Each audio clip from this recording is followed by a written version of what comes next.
Hello everyone, तो कैसे हो आप सभी। आई होप सभी अच्छे होंगे। लेकिन कुछ स्टूडेंट्स बोलेंगे सर अच्छे कहाँ, अभी कल एग्ज़ाम है, आप बोल रहे हो अच्छे। तो यार देखो, टेंशन बिल्कुल नहीं लेना है। इतिहास है एंड सबसे मेन है कि टर्मिनल एग्ज़ाम है, ओपन माइंडेड जाना है, देकर आना है ईज़िली।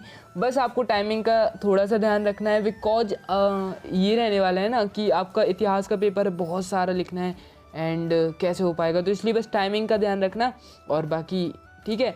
याद आपको क्या करना है, जो आपका कल पेपर आने वाला है बस ये क्वेश्चन करके चले जाओ, फिर आराम से जाओ एग्ज़ाम देने। ठीक है, डोंट मतलब फ्रीली हो जाएगा। अगर आपने कुछ नहीं पढ़ा ना तो बस ये वीडियो आपके लिए। अगर आप मीडियम स्टूडेंट हो तो भी ये वीडियो आप लोगों के लिए है, बिकॉज इससे आपका 70 to 80% आएगा। अगर आपका पेपर 70 मार्क्स का जो भी 80 मार्क्स का जो भी है, तो मैं गारंटी देता हूँ आपका इससे 60 से ऊपर तो आ ही जाएगा।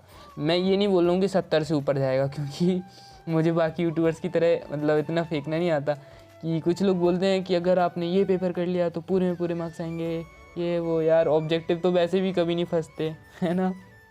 चलो फालतू की बात को इग्नोर करते हैं एंड मेन बात करते हैं। तो आपका इतिहास है। सबसे पहले आप लोगों को ये मार्किंग स्कीम बता देते हैं। तो प्रश्न क्रमांक 1 से 5 तक 32 प्रश्न रहने वाले हैं, जिसमें से सही विकल्प 6, रिक्त स्थान 7 रहेंगे, सही जोड़ी 6 रहेंगी और एक शब्द एक वाक्य में 7 क्वेश्चन रहेंगे। सत्य असत्य 6 अंक संबंधी प्रत्येक प्रश्न के प्रत्येक प्रश्न हेतु 1 अंक निर्धारित हैं। ठीक है, आपका ये 7 अक्टूबर को पेपर आने वाला है। ओके, इतिहास का। चलो नेक्स्ट क्वेश्चन मतलब नेक्स्ट पॉइंट देख लेते हैं। क्वेश्चन नंबर 6 to 23 तक आंतरिक प्रश्न पूछे जाएंगे। आंतरिक तो पता है ना आपको। ओके, नेक्स्ट एक प्रश्न क्रमांक 6 से 15 तक आपका प्रत्येक प्रश्न 2 अंक के निर्धारित होंगी। इसमें समय मतलब शब्द सीमा आपको कितना रखना है, तो इसमें आपको कितना रखना है 30 वर्ड का। अब आपको 30 वर्ड का रखना है। उसके बाद 16 to 19 आपको रखना है 3 अंक यानी कि 3 अंक के क्वेश्चन। और अधिकतम शब्द कितना रखना है 75 बहुत होते हैं। ठीक है, फिर उसके बाद 20 to 23 आपको रखना है 4 अंक का और इसमें 120 वर्ड्स यानी कि एक हिंदी मीडियम यानी कि जो मैथ्स बायो वाले रहते हैं ना बच्चे, वो 120 वर्ड सोच के डर जाते हैं, क्योंकि उनको एक ऐसे लिखना पड़ता है 120 वर्ड का और आपको एक आंसर लिखना पड़ेगा यानी कि। और कितने आंसर 4 बहुत होते हैं यार। एक सीट तो आपको इन बड़े क्वेश्चंस के लिए चाहिए। ठीक है, नेक्स्ट आ जाते हैं। फिर उसके बाद मानचित्र भी करना है हमें। ठीक है, तो बहुत अच्छे से पढ़ाई करनी है। एक दिन बचा है, एक नहीं 1.5 दिन, 1.5 भी नहीं कह सकते, पूरा एक ही बचा हुआ है ना। अभी जैसे 12 बजे हैं तो अब अगली 12 तक 12 घंटे हमारे पास, मतलब थोड़ी ज़्यादा है। ठीक है, तो आपको क्या करना है, सबसे पहले इन क्वेश्चंस को कंप्लीट कर लेना। अपनी तैयारी जो आप कर रहे हो वो तो कर लेना, लेकिन इन क्वेश्चंस को अगर आप करके गए तो कल जो होने वाला है वो आपको भी नहीं पता होगा। लेकिन आगे बढ़ने से पहले मैं ये बता दूं, अगर इसकी PDF आपको चाहिए है तो आप लोग क्या करोगे कि गूगल पर जाओगे, www.studynotes.pj आप लोग सर्च करोगे तो आपको इसकी PDF मिल जाएगी। तो वहाँ से आप लोग PDF डाउनलोड कर लेना, हर सब्जेक्ट की एंड हर क्लास की। ओके, ठीक है। चलो नेक्स्ट क्वेश्चन की बात करते हैं। तो प्रश्न क्रमांक यहाँ से सही विकल्प चुनकर लिखना है। तो भारत के सबसे प्राचीन सिक्के किस नाम से जाने जाते हैं। तो भारत के प्राचीन सिक्के किस नाम से जाने जाते हैं, इन सभी के आंसर्स अगर मैं अभी आंसर्स बताने बैठूंगा तो ये वीडियो आराम से जाएगी 25 से 30 मिनट की, बिकॉज बहुत बड़े क्वेश्चन हैं एंड आई थिंक पार्ट्स में अपन लोग डिवाइड कर लेंगे एंड आंसर आपको टेलीग्राम पर प्रोवाइड करा देंगे, तो आप लोग टेलीग्राम पर जुड़ जाओ। ओके, चलो जैन धर्म के प्रथम तीर्थकर कौन थे। तो जैन धर्म के प्रथम तीर्थकर बताना है कौन थे। ठीक है, उसके बाद रामायण के मौलिक रचनाकार कौन थे। अब कुछ स्टूडेंट तो ये भी सोच रहे होंगे कि भैया हमें तो इनमें से एक भी क्वेश्चन नहीं आ रहा है, फिर हम क्या करें। सच्ची एक नहीं बन रहा है, मतलब एक भी नहीं बन रहा है, ऐसा नहीं बोलना यार कमेंट्स में। लिटरली वो स्टूडेंट बताना जिन्हें एक भी क्वेश्चन इनमें से नहीं आ रहा है, एंड वो भी बताना जिनका मीडियम एवरेज है, एंड वो भी बताना जिनका हाईली है, मतलब सब बन रहे हैं।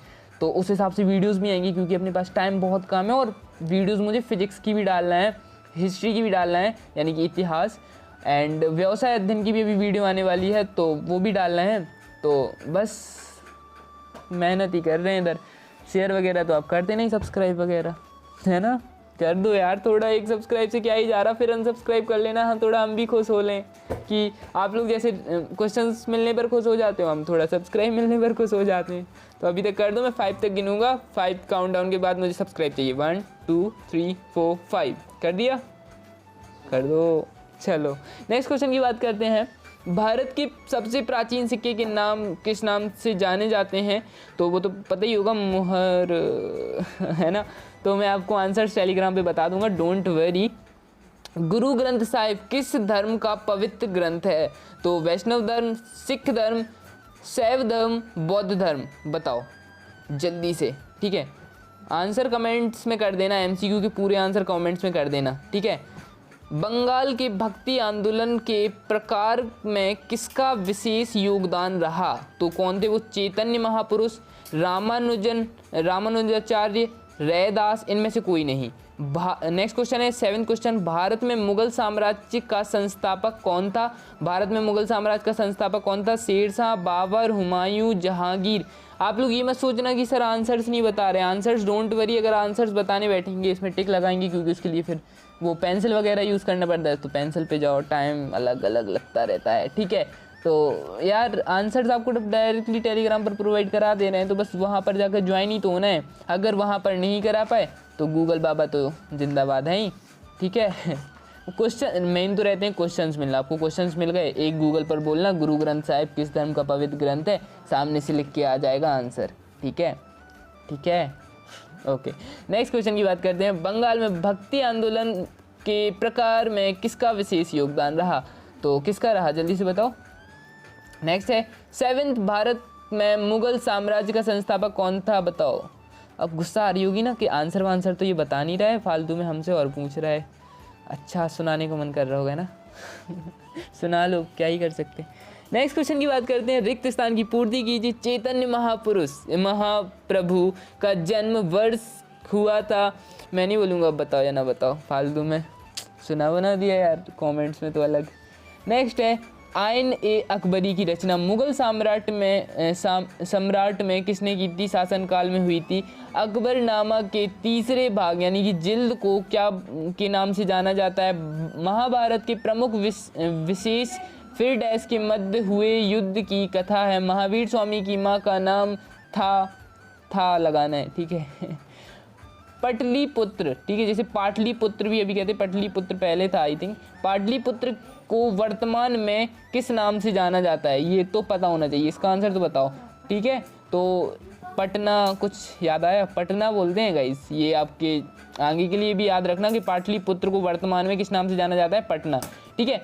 नेक्स्ट क्वेश्चन की बात करते हैं। हिंदुओं को के देवता भगवान जगन्नाथ का मंदिर कहाँ स्थित है? यार ये तो बताओगे यार, इजी क्वेश्चन है, नॉर्मल है ना। जगन्नाथपुरी के नाम से भी हम लोग जानते हैं, है ना। एक शब्द वाक्य में अंतर लिखिए। मौर्य वंश के संस्थापक थे, कौन थे, पता है? मौर्य वंश के संस्थापक कौन थे? चंद्रगुप्त, है ना, ये तो पता ही होगा। महाभारत किस भाषा में लिखी गई थी? तो वो थी संस्कृत, है ना, ये तो पता होगे, नॉर्मल क्वेश्चन है, ठीक है। जैन धर्म में कितने तीर्थकर हुदाबू कबीर के अनुस्थायी थे? कबीर के गुरु कौन थे? गुरु नानक का जन्म कहाँ हुआ था? ठीक है। मुगल काल में ग्राम पंचायत की मुख्यता को क्या कहा जाता है? हाँ, थक गए यार, अभी पता बहुत वीडियोस बनाना है और कल से बिल्कुल भी सोए नहीं है। एंड यार प्लीज़ एक चीज़ का ध्यान रखना, आप सभी की कमेंट्स में ये प्लीज़ मत लिखना कि सर रियल है फेक है, रियल है फेक है। मैं गारंटी देता हूँ अगर आपने इसको पढ़ के गए बहुत अच्छा स्कोर करोगे एंड बहुत अच्छे मार्क्स आएंगे आपके। तो बस यार वीडियो को मैं लाइक नहीं बोल रहा, मैं शेयर एंड सब्सक्राइब करो और प्यारा से एक कमेंट कर देना, ठीक है। तारीफ़ कर देना कुछ थोड़ी बहुत। सर आपकी आवाज़ बहुत गंदी है, सर आप बहुत गंदे वो मतलब अच्छा नहीं बोलते, ये सब लिख देना, ठीक है। नेक्स्ट है क्वेश्चन नंबर 4।